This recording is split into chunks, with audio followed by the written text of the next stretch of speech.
I am Marcus Blake with That Nerd Show. We're here at the 2019 Dallas International Film Festival speaking with director Suzanne Weinert about her film, Good Son. Yes. And I'm already intrigued by the title because I don't think it seems a little more ironic with the title, that there might be something bad happening. So tell us a little bit about the film. Well, the movie's about a 75-year-old man who asks his 45-year-old son to put a hefty bag over his head and suffocate him to death. I knew it. So, and if you want to know what happens, you have to see the movie. But yes, so yeah, there is. You could say that, I wouldn't say there's something bad happening, but there's a bad ask, and then you have to kind of see what happens after that. It's one of those things where it's bad, but you just can't look away. It's like, I'm in this now. I've got to see it through it. Okay. Now, I mean, are you aiming this to be more of like a horror film or a psychological film, or? No, I wrote it as a drama. I thought it was an interesting thing to have like 3 generations of men in a family that all actually really love each other, and so it's more about like what would you be willing to do for someone you love. But as I sit through the screenings, people are laughing out loud. So now I'm actually wondering, like, is this a comedy? I can't really tell. I would say it's probably a very black comedy at this point. Okay. Or you have a bunch of sociopaths watching the movie. It could go either way. Yes. But I think that's interesting, too. I mean, you know, when you're talking about love, what is it that you're willing to do? Exactly. For a family member. Yeah. And I mean, if you're talking about euthanasia, then, I mean, that's kind of the ultimate, what are you willing to do? Well, and also, I mean, I just think it's interesting. Like, I think this is a conversation that we need to all be having. Like, all these baby boomers are hitting their, like, 70s. And so the thing that struck me more than, I've had so many people come up to me at other festivals and say, like, gosh, this is a conversation that's actually going on in my family right now. Like, you know, the person is like in their 40s, they have an older parent, and they still have teenagers at home.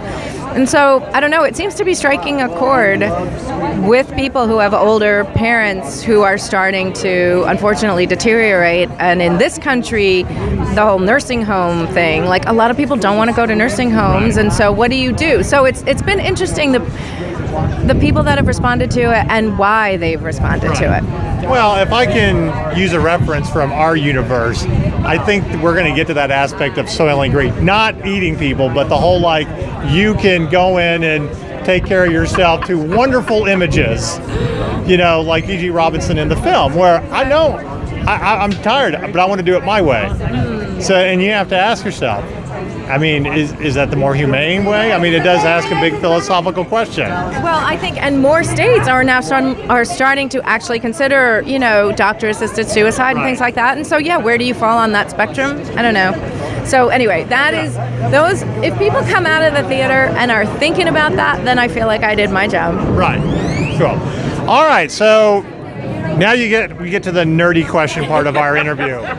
Because we have to ask our nerdy questions. Please ask away. All right, so the first one is, are you, like many people, keeping up with Game of Thrones? Oh my gosh, I'm so embarrassed.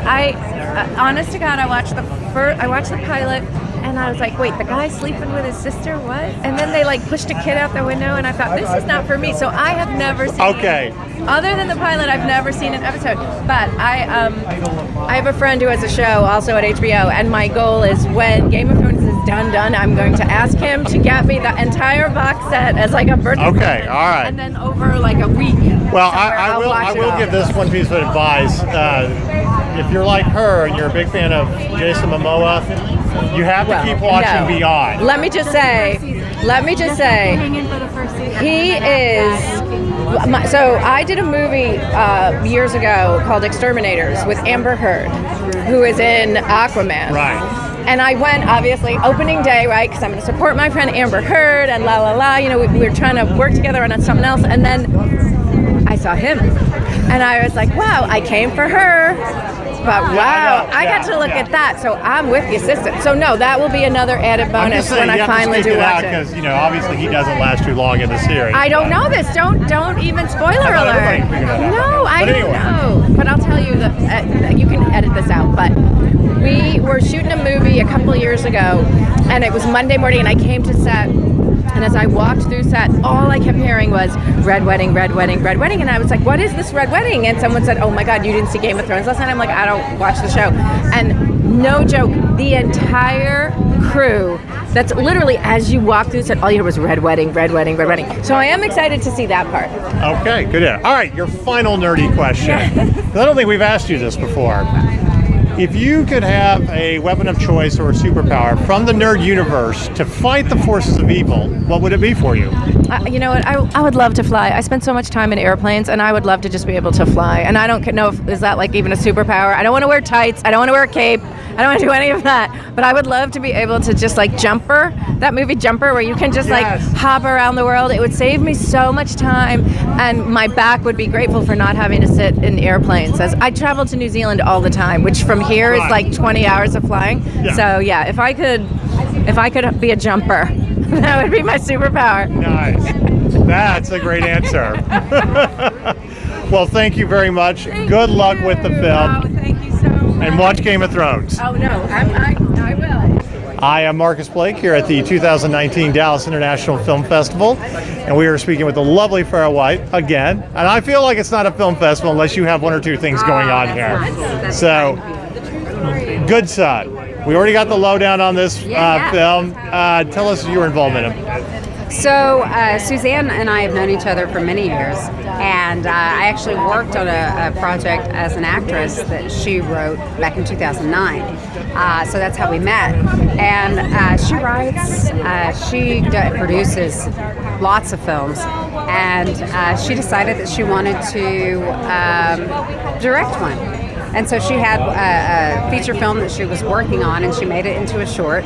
And it's really funny. It's based on a true story. And so she was kind of, trying to get it together, but kind of dragging her feet. And I was like, no. We got to do this. Let's do this. Let's book the dates and get it done.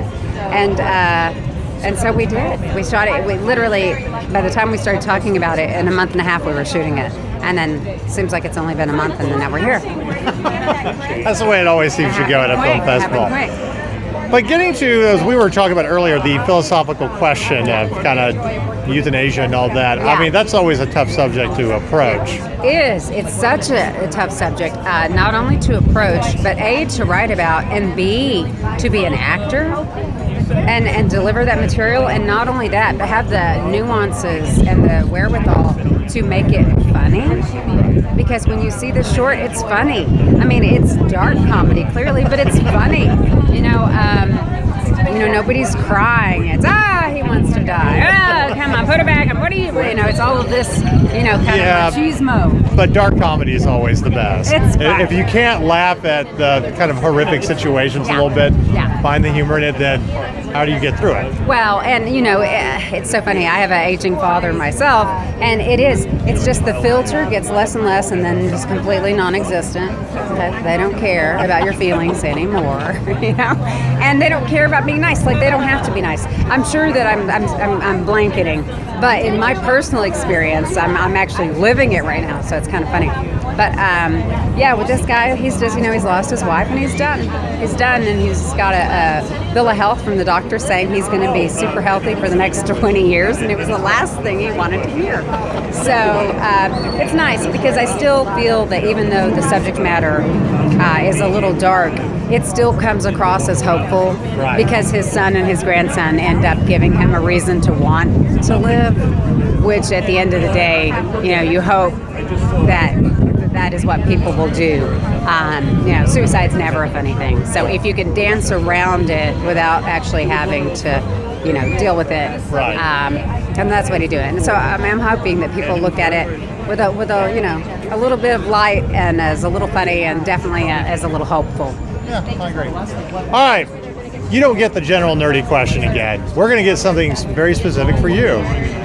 As a female producer, director, what is sci-fi, superhero, anything within the nerd universe, what is the one thing that you would love to direct, or, write, direct, or be behind?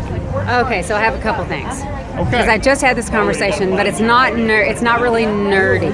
But I would love to pull back, to bring back, or recreate and redo 9 to 5. I think it's time, especially with all the Me Too and everything. Like, it is I agree, so yeah. time for that film, and it would just be such an amazing cast.